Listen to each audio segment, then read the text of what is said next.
Good morning friends. तो जैसे मैं बोला था कुछ आपका अगर कुछ इशू है तो उसके बारे में डिस्कस करेंगे।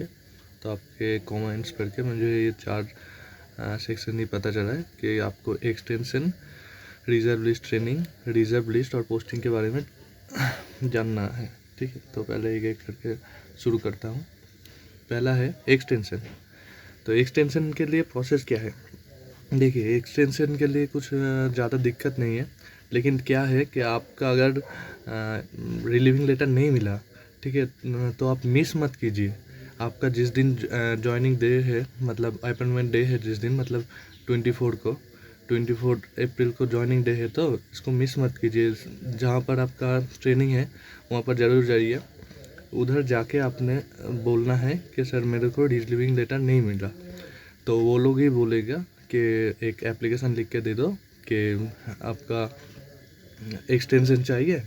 तो उसके बाद जस्ट वहाँ से वो एक्सेप्ट कर लेंगे, फिर आपको घर जाने बोल देंगे। ये होता है प्रोसेस। अभी अगर पूछोगे तो उनके एक्सटेंशन के ज्वाइनिंग कब होता है, तो देखिए अगर आप एक एक्सटेंशन लोगे, ठीक है, तो एक के लिए तो आपका ज्वाइनिंग नहीं करवाएगा। मतलब सबका ट्रेनिंग होता है, मतलब एक बैच होता है 50-60 ऐसे करके कुछ बैच होता है बंदे का, लड़के का। तो उसको फिर उसका ट्रेनिंग दिया जाता है। उसके बहुत प्रोसेस होता है। तो अगर आप बोलोगे कि 1 मास के 2 मंथ बाद हमको ज्वाइन करना है, तो वो तो नहीं होगा। एक लड़का या 2 लड़का ऐसे कुछ होगा, तो उसको तो ज्वाइन नहीं करवा पाएगा। तो वो देखेगा कि जब उसके पास एडिक्वेट नंबर ऑफ मतलब आ गया प्रोविजन पीओ, तो एक साथ उसको ज्वाइन करवा लेगा। तो जो मेरा मानना है कि जब नेक्स्ट टाइम रिजर्व लिस्ट का ज्वाइनिंग होगा तभी उसको ज्वाइन करेगा। ठीक है, मतलब ट्रेनिंग होता है ना, तो इसीलिए। तो एक्सटेंशन आप अगर लोगे तो मैक्सिमम मान के रखिए कि 5 से 6 महीना लगेगा आपको ज्वाइनिंग के लिए। ये हो गया एक्सटेंशन के बारे में बात। अभी आता है रिजर्व लिस्ट का ट्रेनिंग होता है क्या। देखिए, सब अगर आप PO as a PO join करेंगे तो सभी का सॉरी, सभी का ट्रेनिंग होगा। 21 दिन का ट्रेनिंग होता ही है, क्योंकि ये जो 21 दिन का ट्रेनिंग है ये इंडक्शन ट्रेनिंग है। इसमें कुछ आपका सिस्टम के बारे में कुछ नहीं बताया जाएगा। आपका जो हमारा पता ही है, हमारा बैंक फिनाकल से चलता है, फिनाकल के बारे में कुछ नहीं बताएगा। क्या बताएगा? सिर्फ बताएगा आपको बैंक में काम कैसे करना है, क्या क्या करना है, क्या क्या नहीं करना है। क्योंकि आप as a professional officer join कर रहे हो, आपके बहुत मतलब दायित्व है, तो उसको कैसे पालन करना है ये सिखाया जाएगा 21 दिन में। तो ट्रेनिंग तो 100% होगा, सभी का होगा। ट्रेनिंग होने के बाद ब्रांच भेजा जाएगा। क्लरिकल में क्या होता है कि पहले ही ब्रांच में पोस्टिंग देता है, बाद में उसको ट्रेनिंग के लिए बुलाया जाता है। पर ऑफिसर में नहीं, एकदम पहले ट्रेनिंग होता है 21 दिन का, उसके बाद ब्रांच में भेजा जाता है। तो ये हो गया, दूसरा पॉइंट हो गया। उसके बाद रिजर्व लिस्ट। रिजर्व लिस्ट कब निकलेगा? रिजर्व लिस्ट आपको पता ही है, पिछले साल सिर्फ ऐसे चेंज हुआ था कि 3 बार रिजर्व लिस्ट निकला था। पहला रिजर्व लिस्ट निकला, एक मिनट, पहला रिजर्व लिस्ट निकला 30 सितंबर को, मतलब 30/09।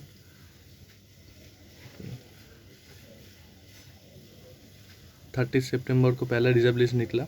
सेकेंड रिजर्व लिस्ट निकला 31 दिसंबर को। उसके बाद थर्ड जो रिजर्व लिस्ट, जो उससे पहले साल हर एक रिजर्व लिस्ट निकलता है, वो 31 मार्च को, मतलब 1 अप्रैल के एक दिन पहले। तो क्या हुआ था इस बार, जो पिछले बार हुआ था, जो 30 सितंबर को रिजर्व लिस्ट निकले थे ना, उसमें ही सारे जो रिजर्व लिस्ट कैंडिडेट थे वो उसको जॉब मिल गया था। मतलब ऐसे था कि स्टूडेंट मतलब क्या बोलते, एस्पिरेंट और चाहिए था, पर रिजर्व लिस्ट में ज़्यादा बंदे नहीं थे, इसीलिए जो जो था सभी को नौकरी मिल गया था। ठीक है, तो रिजर्व लिस्ट वाला जो जो है उसको कुछ मतलब टेंशन लेने के बात नहीं। आप मान के रखिए 90% आपका चांसेस है। ठीक है, 90% से 95 ही पकड़ लीजिए कि फास्ट रिजर्व लिस्ट में ही आपका निकल जाएगा। ठीक है, क्योंकि पिछली बार यही हुआ था। अभी 31 दिसंबर को जो निकला था, तभी पीओ का सिर्फ एक वैकेंसी मिला था। वो भी था फिजिकली हैंडीकैप शायद, बाकी जो जो बंदा था रिजर्व लिस्ट में, सभी को 30 सितंबर को नौकरी मिल गया था। तो रिजर्व लिस्ट में कोई फिक्र होने की बात नहीं है, एकदम 100% मिल जाएगा, ये मान के रखिए। हो गया। अभी लास्ट में आता है पोस्टिंग। अभी कोई पूछा है कि घर के करीब पोस्टिंग होता है क्या?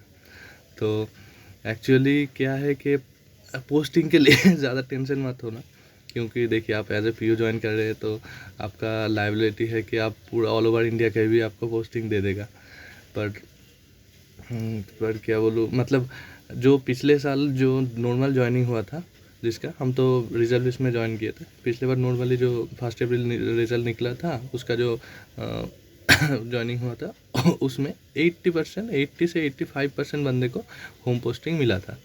क्योंकि ये बहुत लाकी है, मतलब जो ज्वाइनिंग में जो सीएससी में सर था वो भी बोले थे कि ये लोग बहुत लाकी है कि इसको मतलब करीब करीब सभी को होम पोस्टिंग मिल गया था, कुछ को छोड़। और हमारा जो रिजर्व लिस्ट का कैंडिडेट था तो उसको पूरा उल्टा हुआ 85% बंदे को नॉन होम पोस्टिंग मिला। ठीक है, तो इसके बारे में ज़्यादा परेशानी होने की बात नहीं है, क्योंकि देखिए मेरे को भी पोस्टिंग नॉर्थ ईस्ट में मिला। एज ए ऑफिसर आपको 2 साल 2 ईयर ये प्रोबेशन है किसी भी नेशनलाइज बैंक में। 2 साल आपको नॉर्थ ईस्ट में ड्यूटी करना ही होगा, पोस्टिंग आपको मतलब काम करना ही होगा 2 साल। ठीक है, तो वो 2 साल आप प्रोबेशन में कर लीजिए, बस हो गया। क्योंकि दूसरे किसी भी जोन में अगर करेंगे ना तो 3 साल का आपका प्रोबेशन होता है, मतलब प्रोबेशन पीरियड नहीं, मतलब 3 साल किसी जोन में रहना होता है। लेकिन नॉर्थ ईस्ट में अगर आपका पोस्टिंग है तो नॉर्थ ईस्ट में वो 1 साल का मतलब ये दिया जाता है, छाड़ दिया जाता है। तो 2 साल ही सिर्फ नॉर्थ ईस्ट में रहना है। और नॉर्थ ईस्ट में एक भारी अलाउंस भी मिल जाता है, वो बहुत अच्छा लगता है सैलरी के साथ। तो जब सैलरी के बारे में नेक्स्ट डिस्कस करेंगे तो वो बता देंगे।